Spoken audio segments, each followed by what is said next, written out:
दानिश अली एक व्यक्ति नहीं है। दानिश अली एक किसी माँ का बेटा ही नहीं है, किसी भाई का भाई नहीं है, किन्हीं बच्चों का पिता नहीं है, किन्हीं पत्नी के पति नहीं है। उन्हें चुनने वाले केवल इस्लाम को मानने वाले नहीं हैं, उनको चुनने वाले हिंदू, मुस्लिम, सिख, ईसाई, जैन, पारसी है। दानिश अली पक्ष के विपक्ष के नो कोई मतलब नहीं है। आज यहाँ विपक्ष में नोट करिए, आज जो लोग सत्ता में हैं, कल हो सकता है जब टिकट ना मिले तो दूसरी पार्टी के साथ खड़े हो। वैसे सड़क छाप आदमी नहीं बोलता है। उन्होंने तो हाथ मिलाने वाली बात भी नहीं रखी, दिल तो मिलाना दूर की बात।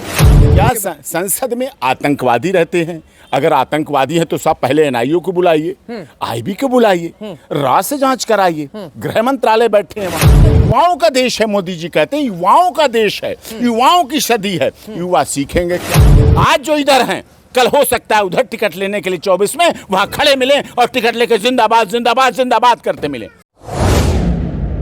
इस पर भारतीय जनता पार्टी ने चलो कार्रवाई की है, उनसे जवाब मांगा है, शोकाज नोटिस किया है, लेकिन और भी चीज़ें, बात शोकाज नोटिस की नहीं है, बात जवाब मांगने की नहीं है, बात कानूनी कार्रवाई करने की नहीं है, बात कुंवर दानिश अली के विरोध करने की नहीं है, बात कुंवर दानिश अली के नाराज होने की बात नहीं है।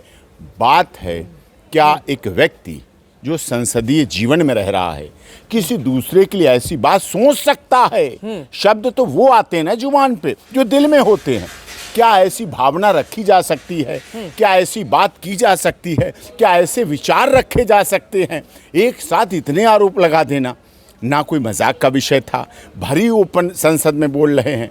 आपको किसी व्यक्ति से शिकायत हो सकती है, निजी ग्रीवेंसेस हो सकते हैं, आप बैठ के बात कर लें। आप ये करने इस तरह से करना, आतंकवादी शब्द जैसा प्रयोग किया गया, तो क्या संसद में आतंकवादी रहते हैं? अगर आतंकवादी है तो सब पहले एनआईओ को बुलाइए, आईबी को बुलाइए, राज से जांच कराइए। गृह मंत्रालय बैठे हैं वहां, गृह मंत्री जी बैठे हैं, रक्षा मंत्री जी बैठे हैं। ये तो जांच का विषय था, बड़ा जांच का विषय था, तो सुरक्षा का विषय भी था। और ऐसे आरोप लगा देना, उन्होंने कहा कि बाहर देखूंगा, संसद के बाहर देखूंगा, ये शब्द क्या है? ये तो कोई वैसे सड़क छाप आदमी नहीं बोलता है, तो कोई वैसे कहते बाहर देख लूंगा। ये चीजें एक संसदीय गरिमा होती है, एक संसदीय भाषा होती है, एक संसदीय दिनचर्या होती है।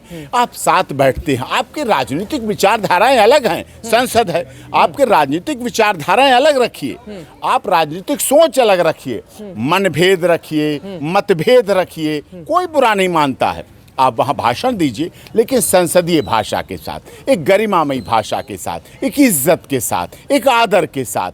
ये ऐसा हम लोग आशा करते हैं। अब तो वही चुटकुले वाली बात हो गई, जैसे किसी ने कहा, बच्चों ने कहा, बाबूजी बाबूजी लोकसभा दिखाइए, बाबूजी बाबूजी लोकसभा दिखाइए। तो अब वहाँ क्या, अब ये तो गरिमामयी शब्द नहीं रहा है। अब वहाँ पता चला खड़े हुए बच्चे, अंदर से आवाज़ें आने लगी, चीख पुकार आने लगी, एक फटे कपड़ों सहित महिला आई, तो बाबूजी ने कहा, बच्चों लगता है शुरू हो गई कार्रवाई।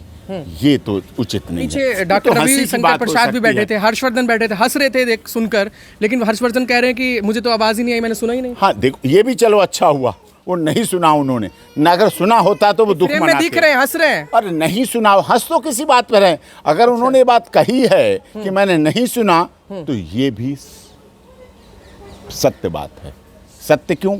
कि इसका मतलब वो सुनी हुई बात को भी सुनना नहीं चाहते थे, इसका मतलब वो बात गलत थी, इसका मतलब वो बात अमर्यादित थी, इसका मतलब वो बात असंसदीय थी, इसका मतलब वो बात गैर कानूनी थी, इसका मतलब वो बात कहीं से भी उचित नहीं थी, लेकिन ऐसा कहा गया। तो इस तरह से नहीं होना चाहिए। संसदीय जीवन बहुत अच्छा है।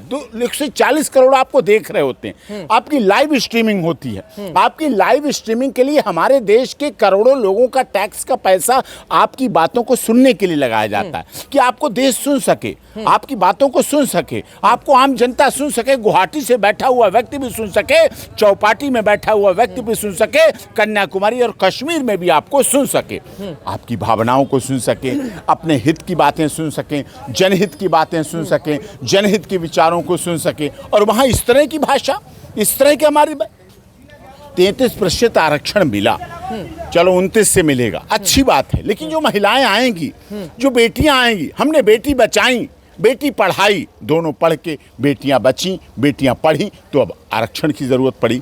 संसद में पहुंचेंगी, विधानसभा में पहुंचेंगे, हमारे युवा पीढ़ी पहुंचेंगे। हमारा युवाओं का देश है, मोदी जी कहते हैं युवाओं का देश है, युवाओं की सदी है। युवा सीखेंगे क्या? युवा सीख के क्या जाएंगे? युवा कैसे नहीं अनुकरण करेंगे? आपने 4 बातें बोली, वो बढ़ा के 6 बातें बोलेंगे। ये धार्मिक सहिष्णुता, धर्म, क्षेत्र, भाषा, संप्रदाय, हमारे यहाँ किसी के साथ धर्म के आधार पर कोई भेदभाव किया जाए, ये बिल्कुल नहीं अच्छी लेकिन बात। जिस तरह की बयानबाजी हुई, उन्होंने कुंवर दानिश अली ने भावुक होकर रोते हुए कहा अगर कार्रवाई नहीं होती है तो मैं इस्तीफा दे दूंगा। बिल्कुल सही कहा। गलत क्या कहा? क्या कहा? सही कहा। लाखों लोगों का प्रतिनिधित्व कर रहा है। दानिश अली एक व्यक्ति नहीं है, दानिश अली एक किसी माँ का बेटा ही नहीं है, किसी भाई का भाई नहीं है, किन्हीं बच्चों का पिता नहीं है, किन्हीं पत्नी के पति नहीं है। दानिश अली लाखों जो मतदाता हैं, जो वोटर हैं, जिन्होंने चुन के भेजा है, जिस पार्टी के भी हैं। पार्टियां आती हैं जाती हैं, सत्ता आती है जाती है, मतदाता तो वही रहते हैं। मतदाता तो चुन के भेजते हैं। वो चुना हुआ प्रतिनिधि अगर ये बात कह रहा, रो पड़ा। सोचिए आप, एक राजनीतिज्ञ व्यक्ति सब कुछ देखता है, बड़े बड़े नरसंहार देखता है, बड़ी बड़ी घटनाएं देखता है, बड़ा बड़ा जुल्म देखता है, अपने जीवन में देखता है, अपने क्षेत्र में देखता है, अपनी पार्टी के लोगों के साथ देखता है, संसदीय जीवन में देखता है, लेकिन वो व्यक्ति रो पड़ा। सोचिए आप उसकी मनोभावना है, लेकिन अभी तक इस पे कार्रवाई क्यों नहीं हो रही है? भाजपा ने भी सीधा कारण बताओ नोटिस उनको दिया है, कारण बताइए। कारण तो बताना पड़ेगा, उन्हें क्या हो गया था। ऐसे व्यक्ति तो नहीं थे, ऐसे व्यक्ति तो नहीं थे, दिल्ली के सांसदों में से थे, अच्छे सांसदों में गिने जाते थे। अब क्यों किया उन्होंने? क्यों ऐसी बेवफाई की है? क्या उनकी ऐसी मजबूरी रही है? क्या उनकी ऐसी बातें रही हैं जो उन्होंने ऐसा बोला? लेकिन बोला दुखद है, बहुत दुखी है करने वाला। हमारे संसदीय जीवन में, सामाजिक जीवन में इस तरह की घटनाओं को कभी कोई नहीं सराह सकता। देखिए हमारे देश के प्रधानमंत्री जी के लिए क्या क्या बोला जाता है, लेकिन वो कितने सहनशीलता से सह लेते हैं। कहते हैं हम तो गाली प्रूफ हैं, हम तो देश के प्रधानमंत्री हैं, फिर भी हम गाली प्रूफ हैं। तो ऐसी बातें भी उन्हें निपटनी पड़ती हैं, करनी पड़ती हैं। लेकिन इस तरह की ऐसी अपमानजनक भाषा धर्म के आधार पर बोली गई, धार्मिक कट्टरता को बढ़ाने का काम करती है। दानिश अली केवल एक इस्लाम धर्म को मानने वाले व्यक्ति नहीं हैं, वो बहुजन समाज पार्टी के सांसद हैं, वो जनता के चुने हुए प्रतिनिधि हैं। उन्हें चुनने वाले केवल इस्लाम को मानने वाले नहीं हैं, उनको चुनने वाले हिंदू, मुस्लिम, सिख, ईसाई, जैन, पारसी हैं। कोई ऐसा संसदीय क्षेत्र नहीं है जहां हर धर्म के लोग ना हों। लेकिन लोग कह रहे हैं कि ऐसे लोगों का भाजपा जो प्रमोशन करती है, चाहे कपिल मिश्रा की बात हो, चाहे और कई सारे ऐसे। गलत है, ये नहीं, ये उचित नहीं। खैर प्रमोशन नहीं करती है, लेकिन ये चीज़ बोली गई गलत है और इसको कहीं भी मान्य नहीं किया जाएगा। इसको कोई भी, देखिए भारतीय जनता पार्टी के अटल बिहारी वाजपेयी जी रहे, अटल जी रहे, एक बार डॉक्टर APJ कलाम साहब को राष्ट्रपति बना, महामहिम राष्ट्रपति, दूसरी बार भी वो बनाना चाहते थे। इसका मतलब क्या था? इसका मतलब अटल जी के अंदर की वो सहृदयता थी जो इस्लाम को भी प्यार करती थी। इस देश की आज़ादी में शहीद अशफाक उल्लाह खां का बलिदान कोई भुला नहीं सकता है साहब। उन्होंने इसलिए नहीं इस देश के लिए सर्वोच्च बलिदान दिया था, शहादत दी थी कि यहाँ ऐसा बोला जाएगा, जब आज़ाद होगा देश और संसद बनेगी तो ऐसा बोला जाएगा। ऐसा नहीं कभी सोचा। इस तरह के शब्द, कटुए, मुल्ले, ये शब्द तो सुनने भी अच्छे नहीं लगते, ये शब्द तो सुनते भी अच्छे नहीं लगते हैं जो बोले गए वहाँ। निश्चित तौर पर इनको सुनना भी नहीं, और आप भी ना बोलें, इनके दर्शकों पे बड़ा, आप बहुत वरिष्ठ पत्रकार हैं। किस तरह की कार्रवाई होनी चाहिए और इस तरह के जो होते हैं? अब देखिए कार्रवाई तो उनकी पार्टी को करना है, 2 तरह से कार्रवाई होगी। एक तो लोकसभा स्पीकर वो करने के लिए बाउंड हैं, और एक तरफ उनकी पार्टी करने के लिए बाउंड है। 2 लोग करने के लिए कार्रवाई होनी चाहिए निश्चित तौर पर। इससे लोगों को गलत रीति ना पड़े, एक मैसेज अच्छा जाए, गलत मैसेज ना जाए, इससे हमारे देश की आगे आने वाली संसदीय मर्यादाएं खत्म ना हो। संसदीय जीवन बहुत महान जीवन है। तो चेतावनी दी है इस तरह के भाषण ना दें, आगे जाके जो है हम इसको वीडियो हटा दिए, आगे जाके इस पर ध्यान रखें। हाँ तो कहा है वीडियो हटाना, खुद के लिए भी तो उन्हें होना चाहिए, शर्म होना चाहिए कि खुद उनका वीडियो हटाया गया, संसदीय कार्रवाई से हटाया गया। तो ये चीज़ें कम होनी चाहिए। हर एक को, मैं किसी दानिश अली की बात नहीं करता, मैं किसी एक व्यक्ति की नहीं, प्रत्येक सांसद को हम लोग वकालत करते हैं, अपोजिट भी हैं, पक्ष के हैं, विपक्ष के हैं, लेकिन एक मर्यादित रखते हैं, एक भाषा मर्यादा के साथ जीते हैं और उसी के साथ करते हैं। यही उन्हें भी करना चाहिए और निश्चित तौर पर सुधार भी आना चाहिए, बदलाव भी आना चाहिए। अगर इस तरह की आगे भी रहेगा तो संसद में लोग जाने से कतराने लगेंगे। साहब, एक अच्छा इंसान आतंकवादी बनने के लिए नहीं जाता है, ये शब्द सुनने के लिए नहीं जाता है। वो धार्मिकता है उसकी तो उसकी है, तो उसको इस तरह से ऐसे बोल के कहना, फिर जांच करवाइए, फिर सबूत दीजिए, फिर तो एक्शन लीजिए, फिर कार्रवाई करिए। इसको कहने से क्यों छोड़ रहे हो अगर है तो?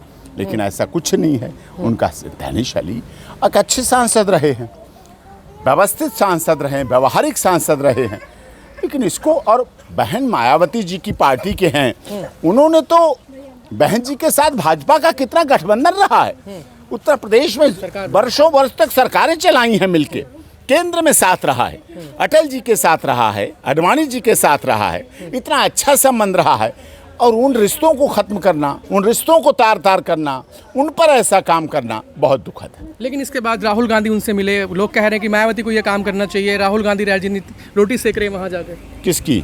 दानिश अली से मिले। कमाल करते हो, ये लोग कह के ना कुछ कुछ यूं करते हैं, कुछ कुछ यूं करते हैं दानिश अली के जख्मों का इलाज, कुछ कुछ यूं करते हैं लोग दानिश अली के जख्मों का इलाज। मरहम भी लगाते हैं तो कांटों की नोक से, मरहम लगाने जाते हैं तो कांटा लेके जाते हैं, इसकी नोक से चलो लगाएं मरहम। तो ऐसा नहीं है। राहुल गांधी थे तो चले गए, बहन मायावती तो है नहीं अभी, न राज्यसभा है न लोकसभा है, तो उन्हें बाद में ही जाएंगी। वो वहाँ थे तो चले गए राहुल गांधी, अच्छी बात है, जाना चाहिए और कोई बात नहीं। बात विपक्ष के नज़रिए से मत देखिए आप कि दानिश अली पक्ष के विपक्ष के, नो, कोई मतलब नहीं है। आज यहाँ विपक्ष में नोट करिए, आज जो लोग सत्ता में हैं, कल हो सकता है जब टिकट ना मिले तो दूसरी पार्टी के साथ खड़े हों। आज जो इधर हैं, कल हो सकता है उधर टिकट लेने के लिए 24 में वहां खड़े मिले और टिकट लेकर जिंदाबाद जिंदाबाद जिंदाबाद करते मिले। पार्टियां बदलते हैं, लोग विचारधाराएं बदलते हैं, अपनी सत्ता के लिए, अपने टिकट के लिए, अपनी राजनीति के लिए, सत्ता लोलुपता के लिए करते हैं।